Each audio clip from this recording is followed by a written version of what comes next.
আপনি অ্যাক্টিভিজম দিয়ে মোকাবেলা না করে আপনি বরং সেই অ্যাক্টিভিজমকে আবার পূর্বের যে ফ্যাসিবাদী কায়দা ছিল চাপিয়ে দেওয়া, অপবাদ দেওয়া, ট্যাগ দেওয়া, এগুলির আবার আপনি পুনরায় প্র্যাকটিস আপনি শুরু করতে যাচ্ছেন। যে সে শিবির, এই জন্য সব দায় তাকে দিয়ে দাও, তাকে মারা যায়, তাকে হত্যা করা যায়, তাকে গুম করা যায়, তাকে সবকিছু করা যায়। দেখুন 5 আগস্ট 2024 পরবর্তী সময় থেকে নিয়ে শুরু করে আজ পর্যন্ত, ওই সময় থেকে নিয়ে শুরু করে এ পর্যন্ত বাংলাদেশের রাজনীতি এবং ছাত্র রাজনীতির কিন্তু মত গতিপথ চেঞ্জ হয়েছে। শিক্ষার্থীদের প্রত্যাশা জাগ্রত হয়েছে। শিক্ষার্থীদের পালস বুঝে কাজ করেছে এমন কোন সংগঠন যারা কিনা গত 1 বছরে প্রায় আপনার মেগা প্রজেক্ট 10 থেকে 12টি বাস্তবায়ন করেছে। যেমন শিফা হেলথ প্রজেক্টের মাধ্যমে পুরো বিশ্ববিদ্যালয়ে মেডিকেল ক্যাম্প করা হয়েছে। আপনারা দেখবেন যে 1 মাস ব্যাপী ইফতার প্রোগ্রাম করা হয়েছে। দেখবেন যে প্রত্যেকটা হলে গরমে অতিষ্ঠ শিক্ষার্থীদের জন্য ঠান্ডা পানি ফিল্টারের ব্যবস্থা করা হয়েছে। এরপর জুলাইকে সমুন্নত রাখার জন্য নানান ধরনের প্রোগ্রাম বা উদ্যোগ গ্রহণ করা হয়েছে। এই বিশ্ববিদ্যালয়ের শিক্ষার্থী সাম্য হত্যা, তোফাজ্জল হত্যা, আবু বকর হত্যা, তাদের বিচারের দাবিতে উদ্যোগ গ্রহণ করা হয়েছে, চাপ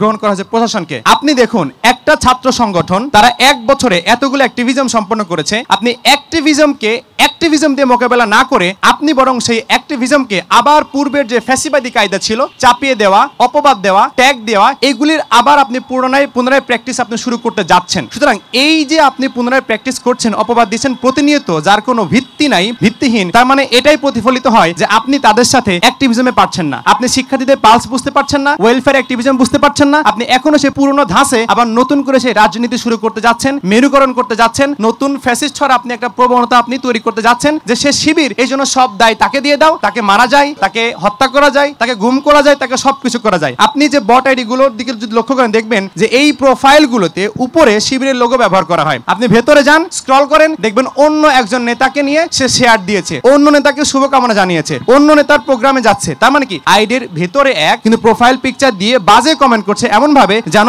এই অঞ্চলে বা এই এরিয়ার মানুষদেরকে রিপ্রেজেন্ট করা যায়। সুতরাং আমি এটা বিশ্বাস করি যে আপনি যখন একটা সংগঠন যারা কিনা ওয়েলফেয়ার পলিটিক্স করছে, যারা কিনা তাদের মেগা প্রকল্পগুলো বাস্তবায়ন করছে, ছাত্র বান্ধব কাজ করছে, আপনি অ্যাক্টিভিজমে তাদেরকে মোকাবেলা করতে না পেরে আপনি বরং তাদেরকে আবার সে পূর্ণ কায়দায় যে আবার মোকাবেলা করতে যাচ্ছেন, এটা আপনারই দীনতা। আপনারা কি এই আইডিগুলোর বিরুদ্ধে ব্যবস্থা নিয়েছেন কিনা বা বিশ্ববিদ্যালয় প্রশাসনের কাছে কখনো অভিযোগ করেছেন কিনা? আমরা প্রতিনিয়ত জানিয়ে আসছি, আমরা কেন জানাবো না, অবশ্যই জানিয়ে আসছি। ইভেন আপনি দেখবেন যে আমাদের বিশ্ববিদ্যালয়ে নারী শিক্ষার্থীদেরকে যেভাবে হেনস্থা করা হয়, এই হেনস্থা করার প্রতিবাদে বা হেনস্থা যারা করেছে তাদের স্ক্রিনশট সহ সবকিছু আমাদের প্যানেলের যিনি জিএস পদপ্রার্থী এস এম ফরহাদ, তিনি কিন্তু আজ থেকে 3 থেকে 4 দিন আগে মধুর ক্যান্টিনের সংবাদ সম্মেলনে সবকিছু উন্মোচন করে দিয়েছেন। ওখানে পোস্ট কে করেছে, কমেন্ট কে করেছে, তার সকল পরিচয় কিন্তু উদ্ঘাটন করা হয়েছে। আমরা সবসময় তাদের বিরুদ্ধে প্রতিক্রিয়া জানিয়ে আসছি, প্রতিবাদ জানিয়ে আসছি। আপনি দেখবেন যে আমাদের যে 12 মাসে 36টি সংস্কার রয়েছে, এখানে 7টি স্পেসিফিক নারীদের জন্য। আমাদের যে ইশতেহার নাম্বার 5, 6, 7, 8, 24, 25, এই 7টা স্পেসিফিক নারী ফিল্ডে আমরা রেখেছি যে এখানে প্রক্টোরিয়াল টিমে নারীদেরকে অংশগ্রহণ নিশ্চিত করতে হবে,